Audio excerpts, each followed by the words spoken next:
Hi friends, welcome to leenuskitchen. അപ്പോൾ ഇന്നത്തെ recipe ഒരു സിമ്പിൾ സ്നാക്കാണ്. ബ്രെഡ് പോക്കറ്റ്സ് അല്ലെങ്കിൽ ബ്രെഡ് കട്ട്ലേറ്റ്. അതായത് ഒരു കട്ട്ലേറ്റ് ബ്രെഡും കൊണ്ട് എങ്ങനെ ഉണ്ടാക്കുന്നതെന്ന് നമുക്ക് നോക്കാം കേട്ടോ. അപ്പോൾ അതിന് വേണ്ടി നമുക്ക് ആദ്യം ഫില്ലിംഗ് ഉണ്ടാക്കിയെടുക്കണം. ഞാനിവിടെ ചിക്കൻ്റെ ഫില്ലിംഗ് ആണ് യൂസ് ചെയ്യുന്നത്. നിങ്ങൾക്ക് ബീഫോ പ്രോൺസോ എന്ത് വേണമെങ്കിലും യൂസ് ചെയ്യാം. അപ്പോൾ ഞാനിവിടെ ഒരു പാൻ എടുത്തിട്ടുണ്ട്. അതിലേക്ക് 1-2 ടേബിൾ സ്പൂൺ വെളിച്ചെണ്ണ ഒഴിച്ച് കൊടുത്തിട്ടുണ്ട്. ഇനി ഇതിലേക്ക് ഒരു മീഡിയം സൈസ് സവാള ചെറുതായിട്ട് അരിഞ്ഞത് ചേർത്ത് കൊടുക്കാം. എന്നിട്ട് അതൊന്ന് വഴറ്റിയെടുക്കുക. കുറച്ച് നേരം ഒരു 3-4 മിനിറ്റ് ഒന്ന് വഴറ്റിയെടുക്കുക. അതിൻ്റെ കളറൊക്കെ മാറണം, ഒന്ന് ട്രാൻസ്പെറൻ്റ് ആയി വരുന്നവരെ ഒന്ന് വഴറ്റിയെടുക്കാം. പിന്നെ ഇതിലേക്ക് 2 പച്ചമുളക് ചേർത്ത് കൊടുക്കാം. അതും ചെറുതായിട്ട് അരിഞ്ഞത് വേണം ചേർത്ത് കൊടുക്കാൻ. അതും കൂടെ ഇട്ടിട്ട് ഒന്നുകൂടെ ഒന്ന് വഴറ്റിയെടുക്കാം. പിന്നെ ഇതിലേക്ക് ഞാൻ 1 ടീസ്പൂൺ ഇഞ്ചി വെളുത്തുള്ളി പേസ്റ്റ് ചേർക്കുന്നുണ്ട്. അപ്പോൾ ഇതും കൂടെ ഒന്ന് വഴറ്റിയെടുക്കുക. ഇതിൻ്റെയൊക്കെ പച്ചമണം മാറുന്നവരെ ഒന്ന് വഴറ്റിയെടുക്കുക. അപ്പോൾ ഈ ഫില്ലിംഗ് പെട്ടെന്ന് ഉണ്ടാക്കിയെടുക്കുക കേട്ടോ. ആൻഡ് ഇത് ഉണ്ടാക്കാനും വളരെ സിമ്പിളാണ്, ഒത്തിരി ടൈം വേണ്ട. അപ്പോൾ നമ്മുടെ സവാളയും ഇഞ്ചി വെളുത്തുള്ളി എല്ലാം മൂത്ത് വന്നിട്ടുണ്ട്. ഇനി ഞാനിതിലേക്ക് അരിഞ്ഞു വച്ചിരിക്കുന്ന കറിവേപ്പിലയും കൂടെ ചേർക്കുന്നുണ്ട്. അതും കൂടെ ഇട്ടിട്ട് നന്നായിട്ടൊന്ന് മിക്സ് ചെയ്ത് കൊടുക്കുക. പിന്നെ ഞാനിതിലേക്ക് ഒരു ചെറിയ ക്യാരറ്റ് ഇങ്ങനെ ചെറുതായിട്ട് അരിഞ്ഞതും കൂടെ ചേർക്കുന്നുണ്ട്. ക്യാരറ്റ് ചേർക്കുന്നത് ഈ ഫില്ലിങ്ങിന് നല്ലൊരു ടേസ്റ്റ് ആട്ടോ. നിങ്ങൾക്ക് വേണമെങ്കിൽ ഇത് ഒഴിവാക്കാം, ചിക്കൻ മാത്രം ചേർത്താൽ മതി. പക്ഷേ ഇതും കൂടെ ചേർക്കുന്നത് നല്ല ടേസ്റ്റാണ്. പിന്നെ ഞാനിവിടെ ആവശ്യത്തിന് ഉപ്പും കൂടെ ചേർക്കുന്നുണ്ട്. അതും കൂടെ ഇട്ടിട്ട് ഒന്ന് വഴറ്റിയെടുക്കുക. അതായത് ഈ ക്യാരറ്റൊക്കെ ഒന്ന് ചൂടാവണം. പിന്നെ ഞാനിതിലേക്ക് ചിക്കൻ വേവിച്ച് വെള്ളം കുറച്ച് ബാക്കിയുണ്ടായിരുന്നു, അതും ഇതിലേക്ക് ഒഴിച്ചു കൊടുക്കുന്നുണ്ട്. 1 ടേബിൾ സ്പൂണോളം ഉണ്ട്, അത് ഒഴിച്ചു കൊടുത്തിട്ടുണ്ട്. അപ്പം നിങ്ങൾക്ക് ബാക്കി വെള്ളമൊന്നും ഇല്ലെങ്കിൽ ഇത് ഒഴിവാക്കാം. പക്ഷെ എനിക്ക് ബാക്കി വന്നുകൊണ്ടാണ് ഞാൻ ഇതിലേക്ക് ഒഴിക്കുന്നത്. ആ ഫ്ലേവർ ഒന്നും കളയാതെ നല്ല ചിക്കൻ്റെ ഒരു ഫ്ലേവർ വരാൻ വേണ്ടിയിട്ടാണ് കേട്ടോ. പിന്നെ ഇതിലേക്ക് ഒരു 1/4 ടീസ്പൂൺ മഞ്ഞൾപ്പൊടിയും 1/2 ടീസ്പൂൺ കുരുമുളക് പൊടിയും ചേർക്കുന്നുണ്ട്. അപ്പോൾ ഇത് നിങ്ങളുടെ എരിവിനനുസരിച്ച് ചേർക്കാം. ഇത് കുറച്ച് സ്പൈസിയാണ്, കാരണം നമ്മൾ ഓൾറെഡി പച്ചമുളകും ചേർത്തിട്ടുണ്ട്. അതിൻ്റെ കൂടെ ഈ കുരുമുളക് പൊടിയും ചേർക്കുന്നുണ്ട്. ഇത്രയേ ഉള്ളൂ കേട്ടോ മസാലപ്പൊടികൾ. വേറെ ഒരു പൊടിയും നമ്മളിതിൽ ചേർക്കുന്നില്ല, മുളക് പൊടിയൊന്നുമില്ല. അപ്പോൾ നിങ്ങളുടെ എരിവിനനുസരിച്ച് നിങ്ങൾ കുരുമുളക് പൊടിയും പച്ചമുളകും ഒക്കെ ചേർത്ത് കൊടുക്കാം. അപ്പോൾ അതും കൂടി ഇട്ടിട്ട് ഒന്ന് വഴറ്റിയെടുക്കുക. ഈ പൊടികളുടെയൊക്കെ പച്ചമണം മാറുന്നവരെ ഒന്ന് വഴറ്റിയെടുക്കുക. പിന്നെ നമുക്കിതിലേക്ക് ചിക്കൻ ചേർക്കാം. അപ്പം ഞാനിവിടെ 300 ഗ്രാം ബോൺലെസ് ചിക്കൻ എടുത്തിട്ടുണ്ട്. അത് കുറച്ച് ഉപ്പും കുരുമുളകും കുറച്ച് ഒരു പൊടിക്ക് മഞ്ഞൾപ്പൊടി ഇട്ടിട്ട് ഒന്ന് വേവിച്ചെടുത്തതാണ്. വേവിച്ചിട്ട് അതിങ്ങനെ ഒന്ന് ചെറുതായിട്ട് ചോപ്പ് ചെയ്തെടുത്തതാണ്. അപ്പോൾ ആ ചിക്കനും നമുക്കിതിലേക്ക് ഇട്ട് കൊടുത്തിട്ട് നന്നായിട്ടൊന്ന് മിക്സ് ചെയ്തെടുക്കാം. മസാല എല്ലായിടത്തും ആവണം, അതുവരെ ഒന്ന് മിക്സ് ചെയ്ത് വഴറ്റിയെടുക്കുക. ഒന്ന് ചൂടാവണം. അപ്പോൾ ഉപ്പൊക്കെ നിങ്ങൾ ഈ സമയത്ത് നോക്കുക ആവശ്യത്തിനുണ്ടോയെന്ന്, ഇല്ലെങ്കിൽ കുറച്ചുകൂടി ചേർത്ത് കൊടുക്കുക. അപ്പോൾ അങ്ങനെ ചിക്കനൊക്കെ നന്നായിട്ട് മിക്സായി വന്നിട്ടുണ്ട്. ഇത്രയേ ഉള്ളൂ നമ്മുടെ ഫില്ലിംഗ് റെഡി ആയിട്ടുണ്ട്. ഇനി നമുക്ക് തീ ഓഫ് ചെയ്തിട്ട് നമുക്ക് ഇതിൻ്റെ ചൂടാറാൻ വേണ്ടിയിട്ടൊന്ന് വെയിറ്റ് ചെയ്യാം. അപ്പോൾ ഈ ഫില്ലിങ്ങിൻ്റെ ചൂടൊക്കെ ആറിയിട്ടുണ്ട്. ഇനി ഞാൻ ഇതിലേക്ക് 2 ടേബിൾ സ്പൂൺ മയോണൈസ് ചേർക്കുന്നുണ്ട്. പിന്നെ അതിൻ്റെ കൂടെ തന്നെ 1 ടേബിൾ സ്പൂൺ ടൊമാറ്റോ കെച്ചപ്പും. അപ്പോൾ ഇത് നല്ലൊരു ക്രീമി ഫില്ലിംഗ് ആയിട്ട് കിട്ടും. അതിന് വേണ്ടിയാണ് ഇത് ചേർക്കുന്നത്. അപ്പോൾ ഇതും കൂടെ ഇട്ടിട്ട് നന്നായിട്ടൊന്ന് മിക്സ് ചെയ്തെടുക്കുക.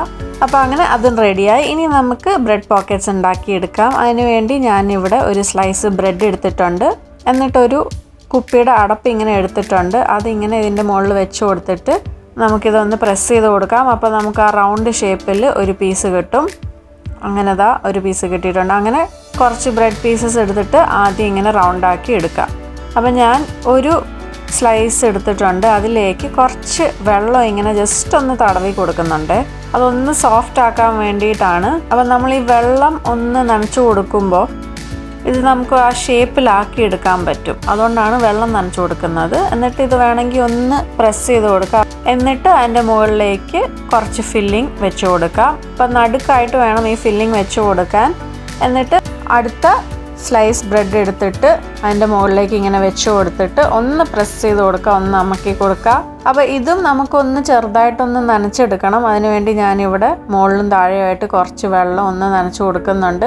എന്നിട്ട് ഇത് പ്രസ് ചെയ്യുമ്പോൾ തന്നെ ഇങ്ങനെ ഒന്ന് പ്രസ് ചെയ്യുമ്പോൾ തന്നെ ഇത് ഒട്ടിപ്പിടിക്കും കേട്ടോ. 2 ബ്രെഡ് സ്ലൈസസും കൂടി ഒട്ടിപ്പിടിക്കും.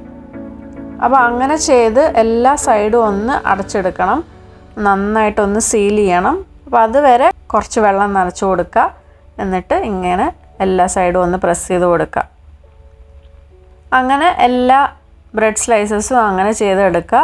നിങ്ങൾക്ക് വേണമെങ്കിൽ ഒരു ബ്രെഡ് തന്നെ അതിൻ്റെ സൈഡെല്ലാം കട്ട് ചെയ്തിട്ട് രണ്ടാക്കി മുറിക്കാം. ഒരു ബ്രെഡ് സ്ലൈസ് തന്നെ രണ്ടാക്കി മുറിച്ചിട്ട് ഒരു പീസിൽ ഫില്ലിംഗ് വെച്ചിട്ട് അടുത്ത പീസ് മുകളിൽ വെച്ചിട്ട് ഒന്ന് കവർ ചെയ്തെടുക്കാം. അപ്പോൾ ഒരു പീസ് ബ്രെഡും കൊണ്ട് തന്നെ നമുക്ക് ഒരു കട്ട്ലേറ്റ് ഉണ്ടാക്കിയെടുക്കാം. പക്ഷേ അത് സ്ക്വയർ ഷേപ്പിലായിരിക്കും അല്ലെങ്കിൽ റെക്റ്റാങ്കിൾ ഷേപ്പിലായിരിക്കും.